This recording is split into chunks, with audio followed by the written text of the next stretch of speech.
Пратениците ќе разговараат во рамки на пратеничките групи, па после ќе одлучат дали ќе иницираат надзорна расправа и посебна анкетна комисија за испитување на случајот со пожарот во дискотеката Пулс во Кочани.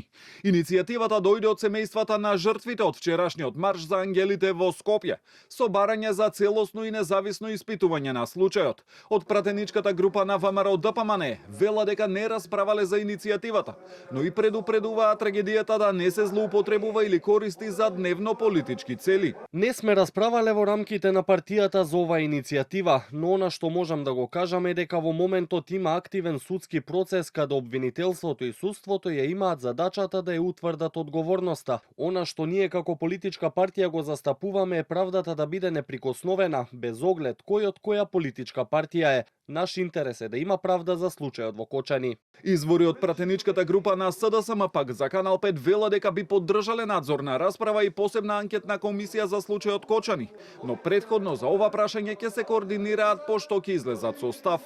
Семејствата и блиските на загинатите побараат целосно расветлување на случајот, како и транспарентен и правичен судски процес. Од Скопскиот кривичен суд претходно посочија дека очекуваат да се соочат со многу предизвици, имајќи предвид дека се работи за еден од најкомплицираните предмети, со оглед на големиот број оштетени лица, но и сензибилитетот на предметот и јавниот интерес.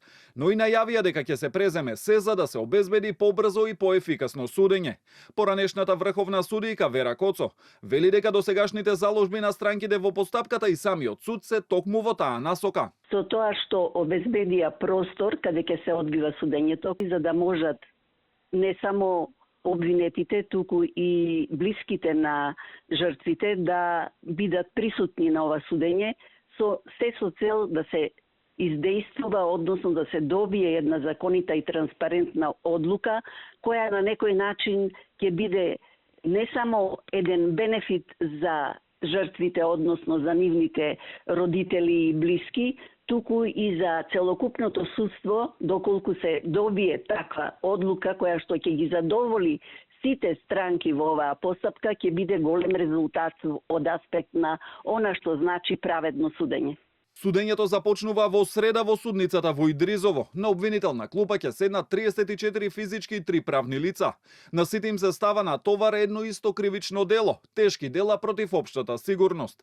На почетокот на декември се очекува обвинение за полициските службеници, а во рамки на Кочанското обвинителство пак се води предистрага за лицата од УЈП.